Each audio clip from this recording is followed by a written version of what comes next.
I just want to start off by apologising to my fellow businessmen over here, Cordless and Door. The whole time we just filmed a massive potty. It was great, but I didn't have my mic on, so we're restarting. Let me get through with the first game for you guys. Yeah, that's terrible for me, Bentley. Yeah, Panthers versus fun. Broncos. What do we think, boys? Oh, well, look, we're just going to be flying through this because we've just spent half an hour doing a podcast that's been run. Look, let me lead, boys. Yeah. All right. The Panthers, look, Fisher Harris is out this week, so Lindsay Smith starts at prop, and then obviously going to see some more minutes for Liam Henry there on the bench. With the Broncos. Mitch Kenny, by the way. Yeah, Mitch Kenny. Yeah, that's very Sonny true. Luke got dropped. Could be a good option, but But I'd wait and probably see. go with a player that we're going to Say later. say later. Stay tuned. Stay tuned for that one. Oh, they'll be staying tuned. Yep. And then for the Bronx side of things, Payne Haas has been named to play after injury last week. Obviously, only saw him play 56 minutes, so a bit less than usual, but he's been named to play. And then Reynolds is obviously out. He also suffered a low-grade MCL injury. Luckily, it wasn't a season-ending ACL injury, but he should be back either next week or the week after. We move to the next game, boys. The Wars versus the Raiders. Tuapiki gets keeps his spot for another couple of weeks. Yep. Originally, I think reported that CNK was going to be back next week, but it looks like it's going to be potentially round 5 or 6, so another couple of weeks for Tuapiki owners there. That's really it for the Wars. On to the Raiders, boys. What a score from Ethan Strange last week. Yeah, very good from What a Strange. player. About time. Well, not about time, but like. About time the bloody cheapies did something. Yeah, that's what I meant. Also, can we just address the elephant in the room? I am sick and tired of this coach. Young Zach Hosking has been dropped to the interchange. What is he thinking? I know. Like, Yeah. Diabolical. Well, I we did think touch that's- off. We sort of did rant off podcast about this topic. Also, and on the last podcast we did. I understand that Whitehead is the captain, but with all due respect, Ricky, he's coming second in or something in the Dally M's. Yep. Give him 80 minutes. He's a stud. Yeah, he's been playing really good, and as I said, I think it's only just due to the captaincy. I think coaches, definitely don't sell with the low break even this week. Definitely got another couple of weeks, I'd say. He'll have a decent role off the bench, but it's not something to go. Like, he's not a player to go out and buy now due to the benching. And the only other thing to touch on for the Raiders is Seb Chris is out with a HIA, suffered from last week. So Hopewadi goes to the centres and Kotrick onto the wing. And what about Danny Levi, by the way, before we move on? He scored a try and got 25. Are you Yeah, impressed with that score, boys, or no? I'm personally getting rid of Levi this week for Lockie Galvin, but you could probably wait one more week if he scores a try. If he doesn't, he's this week and then sell next week. I've seen I'm enough with from you. Levi. Yeah, look, might have to move. Anyway, on to the Roosters and Rabbitohs, boys, the Sydney Derby. Disappointing from both teams last week, can I just say? Yeah. Yes, yeah, And very let me disappointing. just rant here for a second. Doc. Oh, you take the cook. floor, brother. Robinson, I don't understand his logic. By firstly, he has all this young talent. He has Tupanua coming back from a ACL injury. He has Radley, Egan Butcher, Angus Crichton, who's not getting a run, and he decides to sack their best youngster in the whole team in CY Wong. What is his thinking? First of all, with the minute rotation, and then to drop him this week is just outrageous, in my opinion. Absolutely outrageous. Look, let's be real. I've never been a big fan of Brad Arthur, but I think how Brad Arthur has managed the Para's forward rotation Perfect. with the minutes has been really good. Agreed. And Robinson could learn a few things from him because he is just doing an absolute terrible job. Apart from the props, the rest of it's just a mess. I just don't understand the logic sometimes, but They only just re-signed Wong last year as well, like up-and-coming player he's in moving to the position, not future. me, so Look, apart from that, the Roosters, Crichton comes onto the bench. Luke Keary's out with a HIA, 11-day stand down. So Sandon Smith comes into the halves. And then, like we touched on, Wong's drop, Butcher starts. And Tupanua owners, if you've still got, obviously hold Tupanua, I think break even of 32-31 last week. obviously now with Wong being dropped, you're definitely holding for at least another week, see how he goes this week and move on. On to the Bunnies, boys. What a horrible start to the year. Some are saying that this is a season-defining fixture because if they lose, they go to 0-3. That would be lovely to see, to be honest. We did touch on JD on the podcast that we unfortunately had to get rid of, but he is under a bit of pressure, and the reasoning behind the Ilias dropping is justified. He hasn't been playing. Yeah, he hasn't been good, but I don't think, you know what I mean? Like, he's the scapegoat. All their problems is due to him. Yeah. So, look, there's opportunities here for people. Whiten's in the centres. Dean Hawkins comes in. I wouldn't be buying these people because, we just know Jack White. You just don't know. And form. obviously, they could lose this game as well, and then there could be more changes. So, I think basically from the Rabbitohs team, obviously the big inclusion with Whiten coming back. And then, obviously, Hosty is back as well in the second row. Tallis Duncan that people were getting last week and we were high on, unfortunately... didn't have a big minute role and went to the bench. An hour before the game. Yeah. So, look, he's still good PPM play. You can hold him for a couple of weeks, see how he goes. His minutes will probably increase because that we only found out on the Wednesday and Thursday that due to an injury, his minutes were going to be limited. So, look, definitely hold. But, definitely. Murray will get more minutes in the middle now, thankfully, for people that still have him. Yeah, back in the middle for Murray's huge, like we touched on in the last podcast that we just deleted. We touched on a lot of things in the last podcast. Paddy Carrigan and really. Murray. Paddy Carrigan and Murray need to be in the middle for their respective sides. They can't be on the edge. It's too much of a waste for them. And also, if you haven't, a big thing into the JD saga is if you haven't listened to James Graham's podcast, there's a very revealing interview from Josh Mansour on that. So, great interview, by the way. Yeah, definitely go and check that out, and you can understand why the Rabbitohs are in some issues at the moment and JD's under pressure. Let's move on, Bill. Yeah, on to the 3 p.m. game at Belmore, boys. The Doggies Snooze taking on the game. Titans. Look, I'm looking forward to this matchup purely because it should be fantasy galore. Yeah, exactly. And our boy Carraz could hopefully go a bit better after a couple of poor or average performances, I'd say. Look, the Dogs haven't been really that great in attack this season thus far. So hopefully with this matchup and the Titans obviously conceding a fair few points to the Dragons in round one. Hopefully the Dogs can get on the board and score some points. And for Drew Hutchison, what would you guys recommend for owners of Drew Hutchison? Look, if you're an owner of Drew, very questionable decision making at the start. But look, if I were you, I'd be trading him to Galvin. But if you have the likes of Lukey, Wong, who are probably more of a trade out earlier, I would be doing that. So and you can definitely hold Hutchinson for another week. Good matchup. Yeah, good news for the Titans store. Sorry, is that Keeney's got the fullback spot here. I know a lot of people have. I'm still Keeney on Keeney. Yeah, just for now.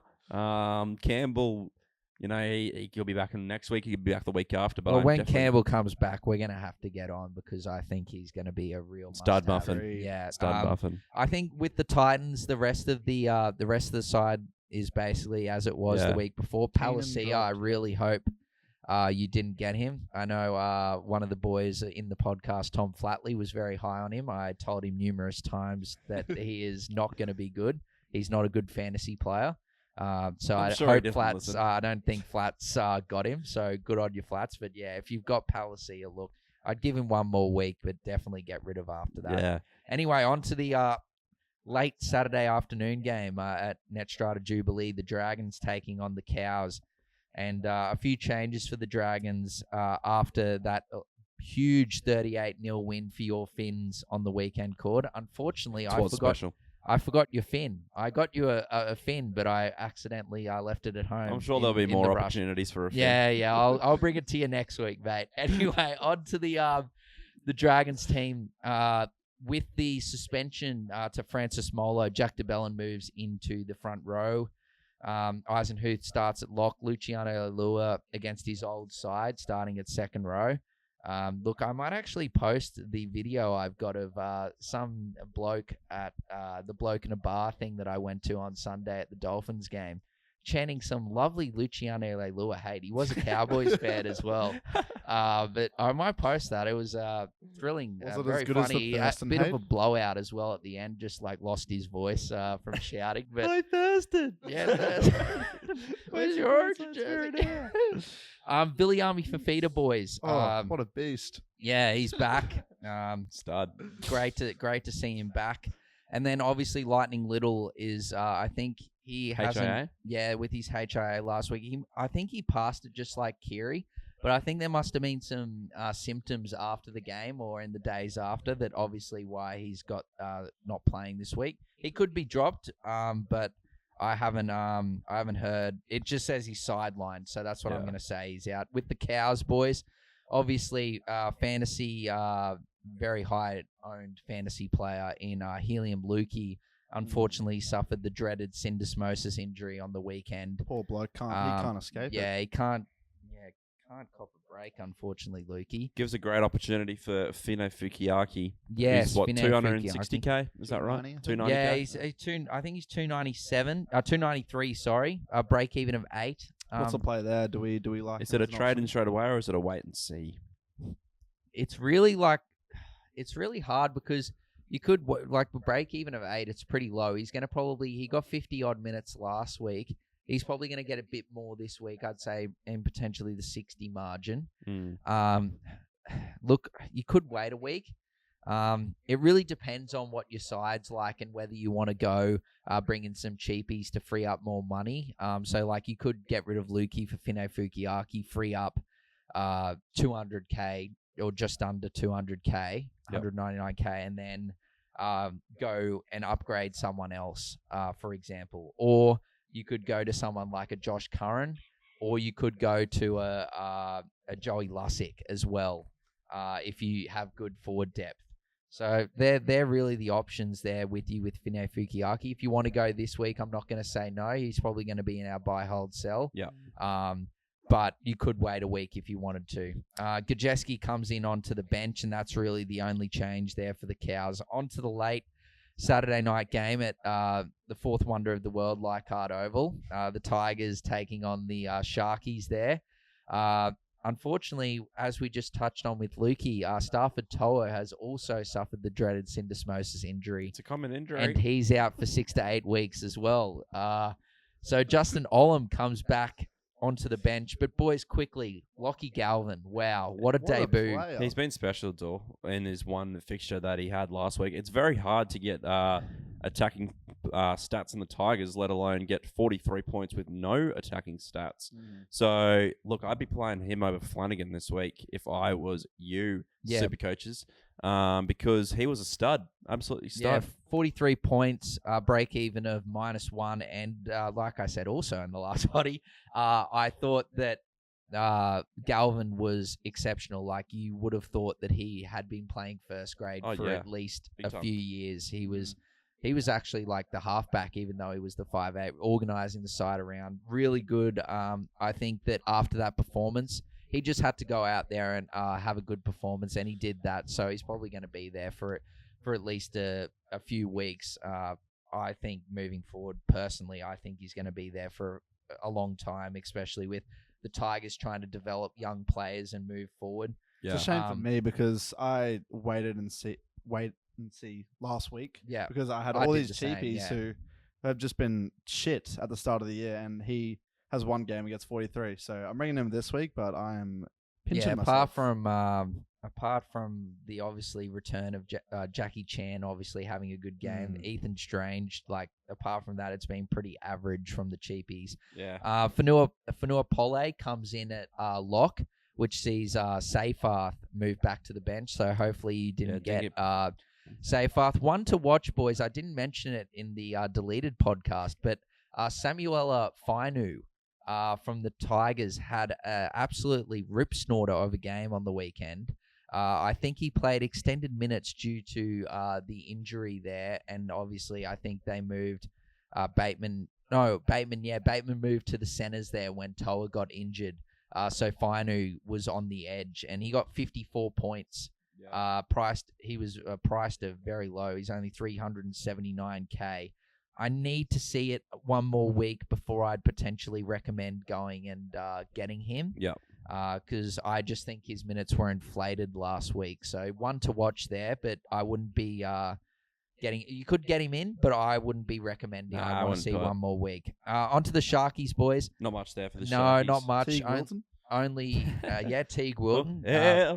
He has actually been very impressive to start. He the has year. been good. Yeah, 54 and 50 and 60s. Yeah. I think back the first two rounds. So Good pretty, pod. His pretty- second row partner, Britton Nakor, is obviously out with the short charge. suspension. Yeah, suspension. The high contact on Billy Kickow's melon.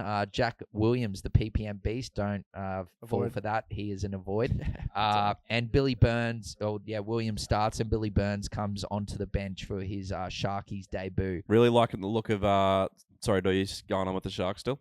No, yeah, I was just gonna say with McInnes, I'd still be holding. I man. don't he's still getting 40 odd minutes, but he's still getting. I think there's more fires if you haven't got like the Wongs and Lukies, you can definitely move on McInnes because it looks like he's only getting that 40-50 minute role.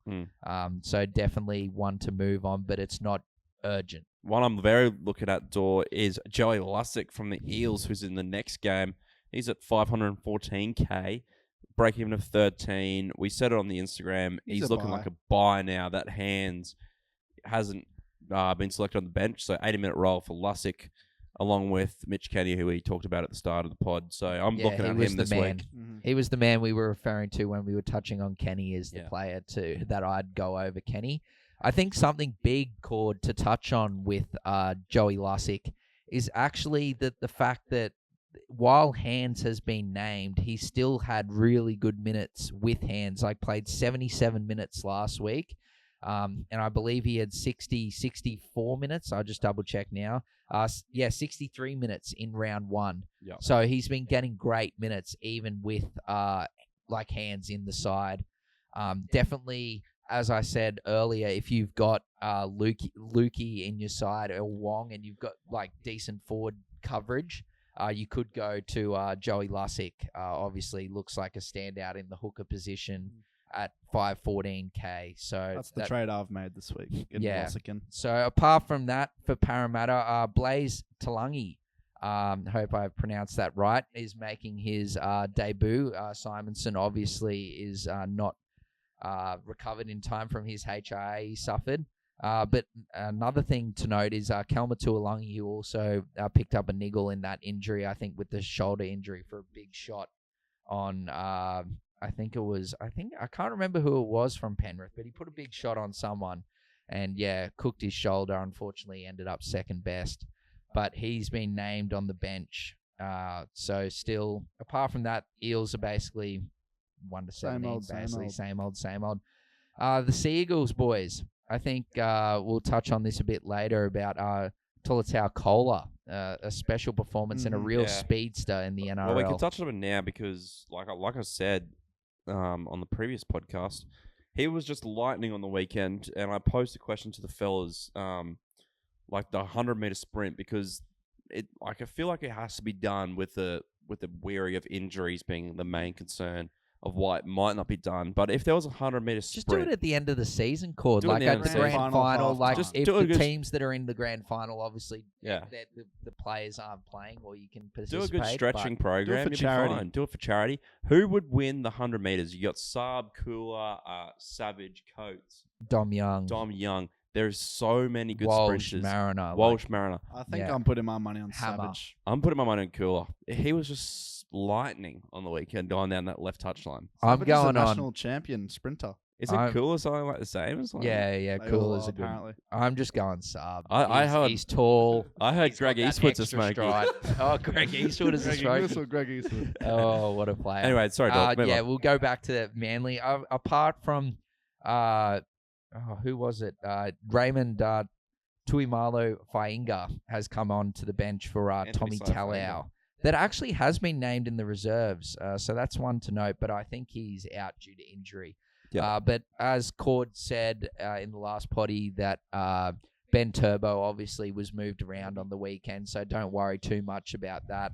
Manly are going to be a great side this year, judging from the first two rounds. yeah. So, and Schuster quickly to touch on, was not that great apparently in the New South Wales Cup. Looked like he needed a few more weeks there, so we don't have to really worry about any threat for Burbo's role. And look, Burbo's been great as well. Tommy Turbo as well, boys, been very good for Manly as well. So if you've still got Turbo or wanting to get him in, definitely go and do so. He's looked very well. Anyway, the last game, boys, the Knights taking on the Storm at McDonald Jones Stadium. Look, the Knights have swung the changes here, and Cogger. there is a few injuries as well to See a note. blue helmet. About time you left, mate. Hastings has been dropped for Cogger. Personally, I probably would have dropped Gamble and moved Cogger to 6, but it is what it is. Marzu is, if you haven't seen our story, is out for our post, is looking like he's out for potentially a month with a wrist injury. So Tuala comes back from his 1 week absence due to injury to come in onto the wing, and Jenkins keeps his spot. Look like he'll stay there now until Marju comes back. Other things to note there with the Knights side is Jaden Brayley is in for his season debut. Yes. Hope he goes well and Welcome gets through back. the game after injury ravaged last 2 seasons. Obviously, if you have Phoenix Crosland, that's something to note. And then Dylan Lucas, after missing last week with the HIA, is been named on the extended reserves, and Pierce Paul keeps his spot Yeah, interesting. as the starting second rower. Look, with Pierce Paul, he played good minutes last week, but he only got 40 points. His break-even's pretty much around that. I think it's 37, so you don't really need to rush. There's no anyway, real Pierce upside Paul. to him, in my opinion. Not Although yet, the anyway. minutes are good. Especially with how the Knights' attack is. There's no need to rush and get any Newcastle players. What about Adam Elliott, though?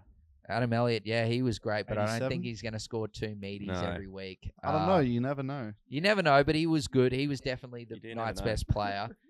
With Ponga, quickly, before we go to the Storm, Ponga is definitely not a trade out, but he's not a trade in. I wouldn't be trading him in until the Knights' attack starts to Not when you got go better. His break Turbo, even's so Walsh. high. Turbo, yeah. Walsh, Teddy, those players are doing well. But look, Ponga's just 1 game away from, the Knights, him finding himself, and his scores haven't really been too bad either. So you can't really be too upset, especially with how bad the Knights have played with his scores. Yeah. But boys, Pappy's back. Pappy is So back. bad. He's What well a and truly performance back. from Snackenhausen. That You know was who else is back, too? Now Jackie Chan. Jackie Joe Oh, Chan. Jackie Chan. He is 35 back. equals back. He was back. What a score from one of the great GPs. He was special. Now, obviously, boys, just to touch on with the Storm, Jerome Hughes, obviously with the somewhat would say controversial 1 week suspension for moving the referee out of the road to make the tackle on Rocco Berry. But you know what, it is what it is, and they've obviously with the Storm starting 2-0, 2 huge scalps against Penrith and the Wars last week.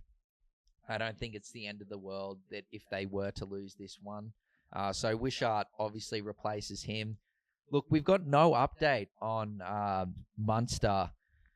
Munster's like how long he's going to be out for. So Pezzett continues to start, but I think Munster's well. going to be out for another couple of weeks, I think, Yeah. personally. And the interesting one here, boys, is Nas, Nelson Asofa Solomona. I was talking to the rugby league guru, the Supercoach Playbook, and Kempy bloke in a bar. He knows really, his guys. Was really really you- name dropping it. Yeah, it was really thanks for the shout out and everything like that, and the getting back to us. It was a great day. But they were saying to me, because they've obviously got good relationships with the players down there in Sydney and Melbourne, obviously, and they were telling me that Nas he's not injured. Like we don't know why he's actually not being picked to play. There you go. So- Interesting. So it's very interesting to note that. But look, Storm 2-0 without Munster and Nas. You take that every day of the week. Big Kane Bradley comes onto the bench. So Grant's definitely playing 80, and not that he's been doing that anyway, but Yeah. there's no backs or halves on the bench there for the Storm. I guess quickly, boys, just to touch on last week. I'll start off firstly. There was a few performances from the team and individuals that I was personally excited by. I thought the Dolphins were exceptional. I obviously was there. 38-0 over the Red V, who had a big win. I feel sorry for the Jones family and other Dragon supporters who thought that it was a premiership year after round one, and they were all on cloud nine, and it's respectfully just crashed back to earth after 1 week. Supercoach Wayne Bennett never doubted the man at all. What about you? Want to touch on Cord? You had went and saw the great man saw the great man at a luncheon on the Friday afternoon. Did he ask for a photo with you? He asked for a photo with me, actually. Yeah, I can share the photo. I definitely didn't ask him. But look, he is very. You would think that he doesn't say much at all, but he did speak quite a hefty amount. I think he spoke for about 50 minutes. And he also had a good chat to you as well. Had personally. a great chat to me. Yeah. 5 or 10 minutes with me, which took me by surprise.